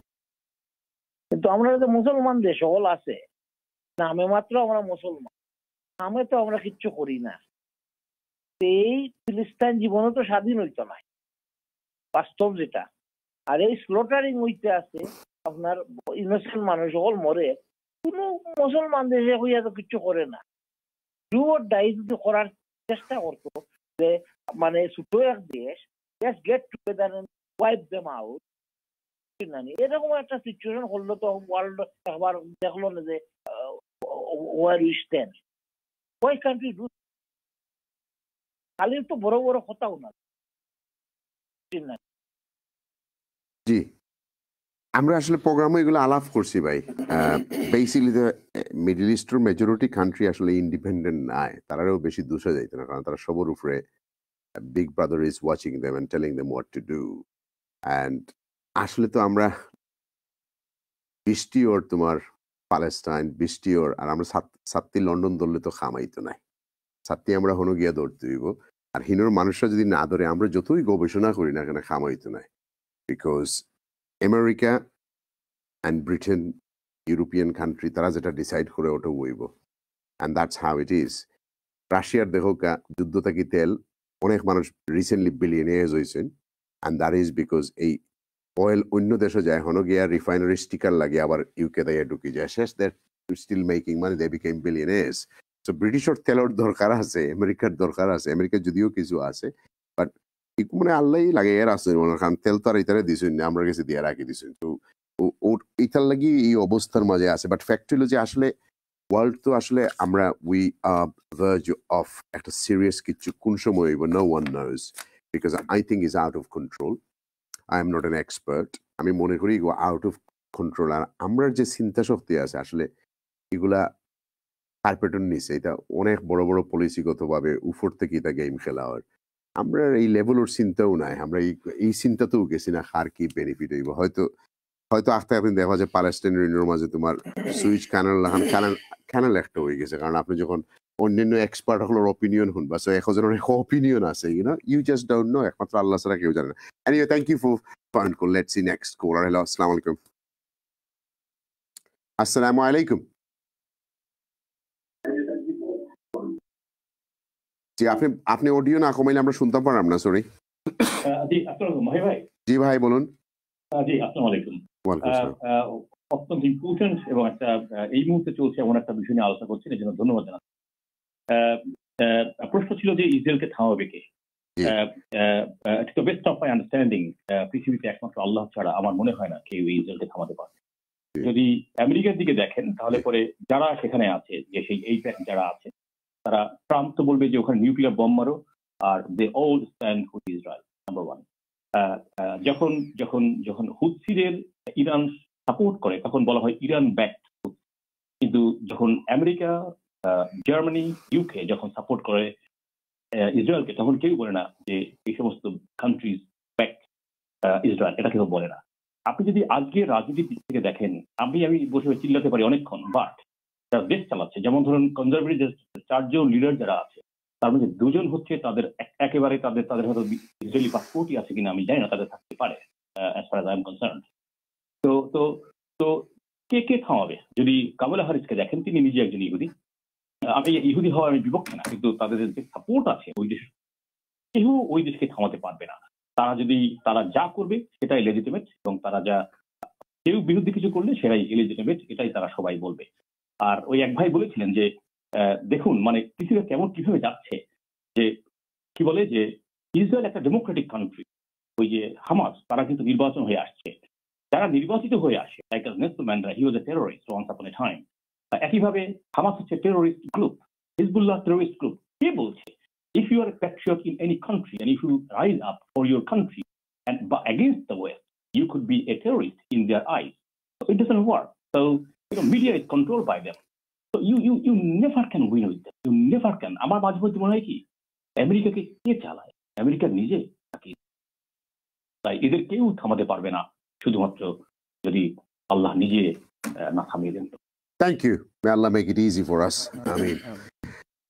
হ্যাঁ, আমরা যে দেশে থাকি এই দেশের আইন অনুযায়ী তারা টেরোরিজম হওয়া লাগবো আমরা টেলিভিশনে, আদারওয়াইজ আমরা আর কত সিটির উত্তর দেওয়া লাগবো হিসাব নাই আর কি। বিকজ যখন ব্রিটিশরা আইডেন্টিফাইড করছে এরা টেরোরিস্ট গ্রুপ, আমরা তারা কইতে দেবো। বাকি আল্লাহ জানেন। আপনার কথা ঠিক আছে, আপনার স্ট্রং অপিনিয়ন লাগে যে প্যাট্রিয়টিক মানুষ তো তার দেশ সে বালা পায়, তার ল্যান্ডে বাঁচাইতো, এটা বালা কথা। বা এট দ্য সেম টাইম আপনার নিজের কথার মধ্যেই হইয়া দিয়েছেন যে ওয়েস্টার যদি কেউ কথা না শুনে তারা terrorist. That's how the life is. Next caller, আসসালামু আলাইকুম। আসসালামু আলাইকুম ওয়া রাহমাতুল্লাহি ওয়া বারাকাতুহু। অনেকদিন পরে আওয়াজ শুনলাম, ভালো আছেন? জি আলহামদুলিল্লাহ, আপনারা ভালো আছেন? আলহামদুলিল্লাহ। আপনারা জরুরি এলাকান হামেশা করা ওটা করা দেখি আপনারা আরো ভালো করে করতে করি, দোয়া করি আল্লাহ। আলহামদুলিল্লাহ। এখন দুনিয়া আরম্ভ হয়েছে মানতে, মানুষ দুর্নীতির মানতে আমরা দুই পক্ষই মাইল করলাম, এক পক্ষ হকর পক্ষ, রাইটর পক্ষ, আর এক পক্ষ রঙ্গর পক্ষ।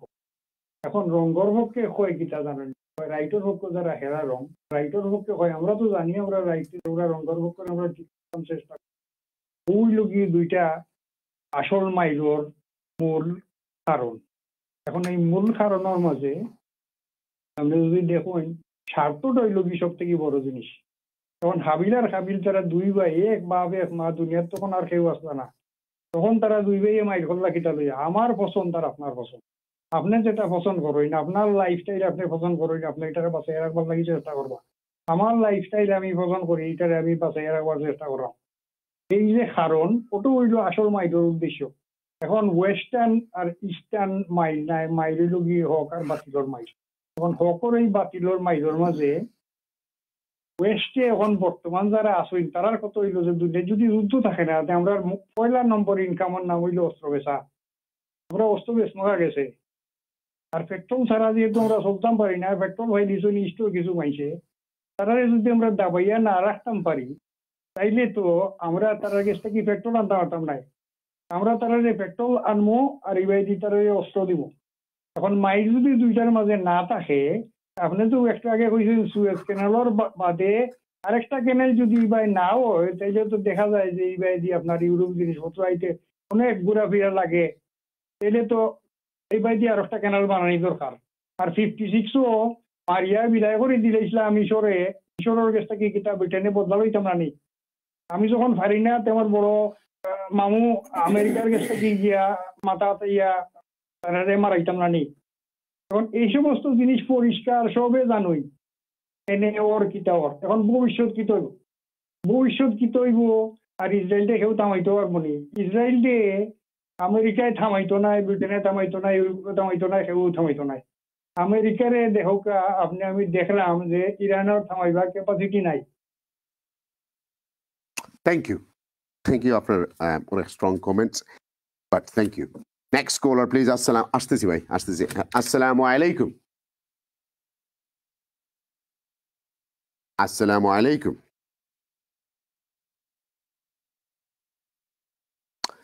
আপনি যদি টিভি ভলিউম না কমায়েন। ওয়ালাইকুম আসসালাম ভাই। জি ভাই বলেন। ভালো প্রোগ্রাম অর্গানাইজ করার জন্য থ্যাংক ইউ। আমার একটা জিনিস জানার কথা ছিল যে if the Muslim countries around the Middle East, if they can unite, do you think they can do anything against this to sort out the problem in Palestine? This is the question to the panel. I will ask them, but it's a very interesting. But would the Muslim country ever get together? Because non-Muslim countries are already moved their high commissions from diplomacy zone from the, but Muslims are going more and trying to make the more elaboration and becoming more friend with them. So how is it going to be possible? But yes, I will ask one of my guests. Because আমরা আসলে আরো একটা phone call একটু পরে নিব, অনেক phone call আছে, but let me go back. I might not be able to take any more phone call tonight. But it's আজকে এই প্রোগ্রামটা আপনাদেরকে শেয়ার করা what is happening. It is not a আমরা কোনো প্রবলেমের সলিউশন দিতাম পারতাম অলমাইটি দ্বারা। We don't even know what is round the corner. বা এটা আমরা লাগে একটা ইমানি টেস্ট আমরা লাগে। আসলে আমরা এইসব মানুষের লাগে কিতা করি, তারা দোয়াত ইয়াদ রাখি, তারা লাগে সাপোর্ট করি। আপনারা প্রেশার ক্রিয়েট করতে, এটি হলো আপনার কাজ। আমরা এখন লেখাপড়া জানি, আমরা ইমেল ছাড়োকা, আপনার এমপির গেছে, ডু দোজ থিংস দ্যাট আপনার মনের ফিলিং কোকা। We can't take law of the land in our hands. আমরা যে দেশে থাকি এই দেশে আমরা তার আইন আদালত মানিয়ে চলতে হইব। এট দ্য সেম টাইম আমরা কিছু ইমানি দায়িত্ব আছে, যে এইসব দায়িত্বের ভিতরে আমরা থাকতাম। আমরা তো অস্ট্রেলিয়া গিয়ে মাইট করতাম পারতাম না। আমরা আল্লাহর কাছে খান্দা ছাড়া, আল্লাহর কাছে ছাওয়া ছাড়া আমরা খাম হইল তারা লাগি। আপনার যদি ফাইন্যান্সিয়াল এবিলিটি থাকে, আপনি কিছু পয়সা দিবা, রাইট চ্যারিটির কাছে দিবা, যে এইসব চ্যারিটি গিয়া পয়সাগুলো নিয়ে মানুষে খাওয়াইবো, দেখবো, কাপড় দিব, ফোরাইবো। আপনার কাছে হয়তো সামটাইম আমরা কথাগুলো বকবকি মনে হয়। আমি সিরিয়াত উইটনেস করছি, তার কাছে কোরআন শরীফ নাই যে কোরআন পড়তো। একটা জেনারেশন 12 বছর তাই কোরআন পড়তে পারে না। কোরআন নাই, খানিন নাই, পানি নাই, নাই নাই নাই নাই শব্দ। কিন্তু এই সিরিয়া থেকে, এই শাম থেকে কিন্তু আপনারা অনেকেই কোরআনের শিক্ষা নিয়ে আসে। ইয়াস, এটা আমরা নসিব লেখা আছে, হয়তো আল্লাহ হইয়া দিচ্ছেন যে আমরা লাগি টিভি দুজক হইব, আমরা লাগি আমরা যারা, তো তারা হয়তো সব ব্যস্ত যাইব গিয়ে, আর আমরা হয়তো দুনিয়াদারি লইয়া খুব ব্যস্ত থাকবো। This is life. বাট এইসব প্রোগ্রাম করার মানে না যে আমরা ব্রিটিশ স্টেটের এগেইনস্টে মাথা বা আমেরিকানসের এগেইনস্টে মাথা। ফ্যাক্ট হলো যে আপনার কাছে বাস্তব তুলিয়া ধরা যে this is what is happening, the big boys are playing. আমরা নাম্বার গেমের মাঝে আসি, যার যখন স্বার্থ আছে সেই স্বার্থ লইয়া আমরা মাথায়, সে আর বেশি কিচ্ছু নাই। আসলে কোনো রকমের এক্সপার্ট নাই মিডল ইস্টের ক্রাইসিস। ওই টনি ব্লেয়ারে আস্থা মানুষ মাল্লা, সাদাম হুসেন সময় যুদ্ধ, পরে কিচ্ছু হইল না। টনি ব্লেয়ার বিচার হয়েছে আজ পর্যন্ত হয়েছে। তারপরে তাই পিস মেকিং ও লাগি মিডল ইস্ট গে যাইন কি। I mean, how stupid মুসলমান হল। Can you believe this? Can you believe this? আমরা millions of us went to the street of London. যে ইরাক যুদ্ধ হইতো না, সাদাম হুসেনের chemical mass destruction, whatever it is, you know, আন্তাজি করিয়া, বম্বা করিয়া, সপ্তাহ শেষ। And guess what? As soon as he finished, guess what he done? He goes back and he will peacemaking. He okolda bangiya surmar koriya jalaiya shesh, and he's now got millions. I don't know how many millions he's worth, but he's going to be worth 200-300 millions, you know. So, but koi theke aise, kintu Middle East theke aise. Ar Middle East er egulo to itor. আপনারা আমারে দেখলে কয় miss, আর সাদা চামড়া যদি কেউ দেখে কয় স্যার লর্ড হইয়া সুমা দেয়, তো কিতা করতাম। তো আমিও কই যে আল্লাহ তারা একটু হেদায়ত করুকা, যাতে তারাও মানুষের মানুষ হিসেবে তারা মানে, আপনি যদি দুবাই যান তো দেখবা বাঙালি পাকিস্তানি এরার অবস্থা কিরকম, আর যারা রিল্যাপ থেকে গেছে, রাশিয়া থেকে গেছে, তারার অবস্থা কিরকম। কিন্তু আপনি তার লগে একলগে মসজিদে নামাজ পড়ছেন, কিন্তু বাড়ি আপনারা কইব মিসকিন। আমরা উইটনেস করা দেখি আইছি, সৌদি তো সমান জিনিস। কিন্তু যদি ওয়েস্টার্ন ইউরোপ থেকে কেউ যায়, আমেরিকা থেকে যায়, এগুলো লাগে আলাদা রাত, লাল কার্পেট আছে, লাল সবকিছু ডিফারেন্ট, তার লাগে আইনও ডিফারেন্ট, সব তো ডিফারেন্ট। কিন্তু আপনি মিসকিন। এনিওয়ে আল্লাহ তারা এর লাগে হয়তো তারা অনেকেই পানিশমেন্টর, বাট তারা পৃথিবীর কর্মফল আমরা পৃথিবীর পাইয়া যাবো। আমার গেস্ট সকলে একটু মাথাইলেই, কিন্তু এইসব প্রোগ্রাম করার মানে নাই আমরা কোনো স্টেটের এগেনস্টে মাথা, এইসব প্রোগ্রাম করার মানে না যে আমরা গেস্ট সকলে আনিয়ে তারা তাহলে আমেরিকার এগেনস্টে মাথাই দাম। Look, this is the world, middle east arm ব্যস্ত হইব, তারা তেলর দরকার আছে, কে কারে কন্ট্রোল করে, এটার হয় ডিপ্লোমেসি। আমি ওটাও বলে ডিপ্লোমেসি হয় যে একটু মিশা মাথা, একটু ডাবল স্ট্যান্ডার্ডই করা। This is not on my books. So anyway ভাই, আপনি অনেক নোট করছেন, শেষ করুন। তেমন কিছু না, খুব এনজয় করছি আপনি যখন আর্গুমেন্টেটিভ কোশ্চেন করেছেন।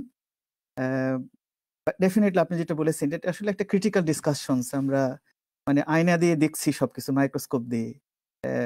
এই ডিসকাশনটাই আসলে মেইন জিনিস আমাদের। আমি খুব খেয়াল করছিলাম, যেমন আপনি একটা প্রশ্ন করেছেন যে ইরান কি টিকবে কি টিকবে না। ধরে নিলাম যে ইসরায়েল ইরানকে বোম্বিং করলে এবং অ্যাটমিক বোম ধরেন ফেলে দিল, তাহলে ইরান কি ধ্বংস হয়ে যাবে? আমি কিন্তু তা মনে করি না। কারণ হলো, আপনি একটা দেশকে বোম্বিং করে শেষ করে দিতে পারেন, কিন্তু তার যে ড্রিম, তার যে চেতনা, তার যে শক্তি, এটাকে সম্ভব না। যেমন প্যালেস্টাইনের একটা মেয়ে ওদের ইউনিভার্সিটি হলো আপনার ধ্বংস করে দিয়েছে। সে বলেছে তুমি আমার ইউনিভার্সিটিকে ধ্বংস করতে পারো, কিন্তু তুমি আমার ড্রিমকে ধ্বংস করতে পারো না। পৃথিবীতে আমরা দেখেছি এরকম অনেক ধ্বংসযোগ্য হয়েছে, কিন্তু তারপরেও সেই যে আপনার গ্রিক গডেস হাইড্রার মতো 7টা কেটে দিয়েছে, সেখান থেকে 7 7 49টা গজে উঠেছে।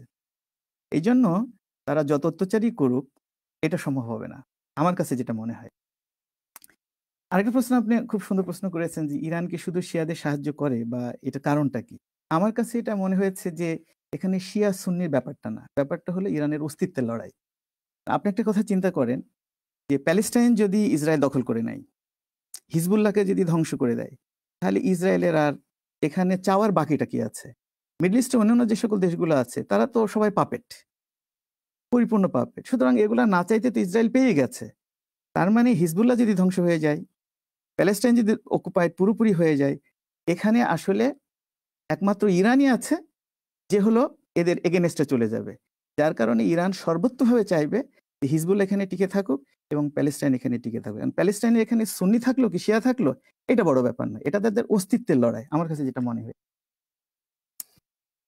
আচ্ছা, এখন আমার কাছে এটা মনে হয় না এটা রিলিজিয়াস কিছু বলে আমার কাছে মনে হয়নি। আরেকটা কথা আপনি বলেছেন যে ইসরায়েলের উদ্দেশ্যকে, আসলে ইসরায়েলের উদ্দেশ্য কি সেটা তো সেই স্পষ্ট করে বলে দেয়। তারা দখল করতে চায়, গোটা মিডল ইস্টটা দখল করতে চায়, তারা এটাকে পুরোপুরি ধ্বংস করে দিতে। কিন্তু আমি যে জিনিসটা আপনারা ব্যবহার করেছেন যে তাহলে কারণটা কি, বারবার যে কোশ্চেনটা আসছে, মুসলিম ওয়ার্ল্ডগুলো পাপেট হয়ে যাচ্ছে, আমি একমত পাপেট শব্দটার সাথে, কিন্তু আমি আরেকটা শব্দ যোগ করতে চাই, সেটা হলো এরা আসলে পুরোপুরি mentally, philosophically, financially, geographically totally colonised হয়ে গেছে। এখন যারা কলোনাইজড হয়ে যায় তাদের কিন্তু কিছু বলার থাকে না। আমি এখনই শেষ করব। লাস্ট টাইম যে কথা বলবো সেটা হলো যে, যেমন একজন প্রশ্ন করেছেন যে would the Muslim countries be get together. আমাদের তো 57টা মুসলিম কান্ট্রি এক হওয়ার প্রয়োজন নাই। যদি 5টা থেকে 6টা মুসলিম কান্ট্রি ইউনাইটেড হয়ে যায়, তাহলেই কিন্তু প্রবলেম সলভড ইসরায়েলের বিরুদ্ধে। Not necessary that 57 countries would have to be united. It's not necessary. এখন এই 5টা থেকে 6টা মুসলিম কান্ট্রিকে যদি আমরা এক টেবিলে আনতে পারি, the final game will be played. আর আরেকটা কথা একজন বলেছেন যে ইসরায়েলকে কে থামাবে? ডেফিনেটলি অবশ্যই আল্লাহ থামাবে। কিন্তু আমাদেরকে একটা কথা মনে রাখতে হবে যে আল্লাহ তাআলা আমাদেরকে বাতলিয়ে দিয়েছেন যে কিভাবে থামাতে হবে। আল্লাহ তাআলা আসমান থেকে নেমে এসে আমাদেরকে এখানে সরাসরি এই কাজটা করবেন না, এই কাজটা আমাদেরকেই করতে হবে। এবং সেই কাজটা যদি আমরা সুন্দর মতো করতে পারি, দ্যাটস ফাইন। আর আমরা যদি করতে না পারি, তাহলে এই সাফারিংসটা আমাদের চলতেই থাকবে। ধন্যবাদ। Thank you sir. Last 30 second, 1 minute, whatever you want to take. Well, I think we've got a problem. So the Muslim countries that are in the region, they have all spoken together to say that this situation, a ceasefire, needs to happen. They've been quite clear about that, and even the Americans claim that they are wanting a ceasefire. Do you trust them? Well, I don't trust the Americans, no, because from their mouth they're saying one thing, but they're supplying Actions weapons will in be, the other. intention will be different. Sure, and the Muslim countries as well in the area, Saudi Arabia and Jordan, are shooting down, actively defending Israel against the Iranian attack. So they don't need to do they're that. Scared. Sure, but then the problem is you have a verbal say-so, but the actual actions on the ground speak diametrically opposite to what's happening. So that is creating a pressure within the populations of the Middle East. Their own governments are feeling that, which is why you see these words of condemnation to Israel. The reality is all of those countries want to normalize with Israel. That's their future policy. They've stated it quite clearly. And the only one that doesn't is Iran. So it was within Iran's gift to normalize with Israel. They could not have the headache of all of this. They could normalize with Israel, accept Israel be there, and they all do business together and everyone's happy. Do you agree is the Iranian existence is matters? Without Iran, that region would have been very, very different. Taken over by 24 hours. Yeah. Thank you. Absolutely. Thank you for coming. Right, last word from you, ভাইজান। জি, last word আমি যেটা বলতে চাচ্ছি সেটা হচ্ছে যে ভাই যেটা বলেছিলেন যে ইহুদিরা কিন্তু কখনোই মুসলমানদের দ্বারা আক্রান্ত হয়নি, বিশেষ করে প্যালেস্টাইন এই যে টেরিটরিতে। এবং আমরা জানি যে অ্যান্টিসেমিটিজম বা এই যে কনসেপ্ট দ্বিতীয় বিশ্বযুদ্ধের সময় জার্মানির দ্বারা ইহুদিরা আক্রান্ত হয়েছিল। এখন যদি আমরা কথায় ধরি তাহলে তো ইহুদিদেরকে পুনর্বাসন করার কথা জার্মানিতে অথবা অন্য কোনো রাষ্ট্রে, এইটা কেন মধ্যপ্রাচ্যে ওই জায়গাটাতে করা হলো? এবং পৃথিবীর অধিকাংশ রিসার্চাররা তারা একমত হয়েছেন যে it was a pre plan and the crisis was created, এবং এই কারণে মূলত এই ক্রাইসিস আমরা এই পর্যায়ে এসেছি। দ্বিতীয় কথা যেটা বলতে চাই যে মুসলিম রাষ্ট্রগুলো যদি ইউনাইট হয় মধ্যপ্রাচ্যের অন্তত 4টা বা 5টা রাষ্ট্র, তাহলে কিন্তু এই ক্রাইসিসটা একটা পর্যায়ে নিয়ে আসা যায়। এবং ওয়াইসি যেটা 1967 সালে তৈরি হয়েছিল, এর কিন্তু প্রিয়াম্বলে বলা হয়েছে to support the struggle of the Palestinian people. এই উদ্দেশ্যে কিন্তু ওয়াইসি তৈরি হয়েছিল। এখন ওয়াইসি কতটুকু কার্যকর সেটা আমরা দেখতে পাচ্ছি।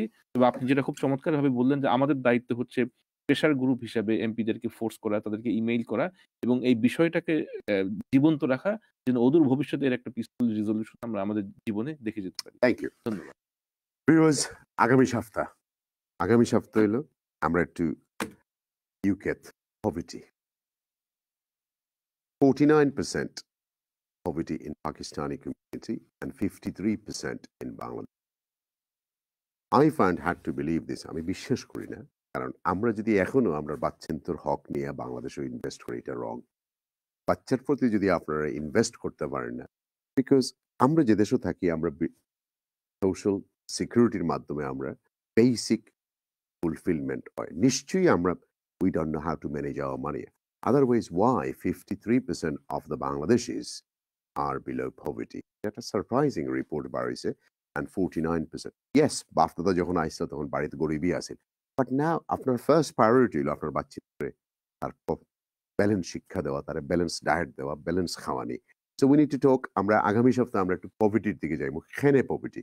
Or is that because আপনারা সবার হাজবেন্ডে কাম করতে চাই না, খালি করে বইয়ে Is it what is going on? Let's find out next week. ভালো থাকুক, আমলাই দোয়া করবা। আসসালামু আলাইকুম।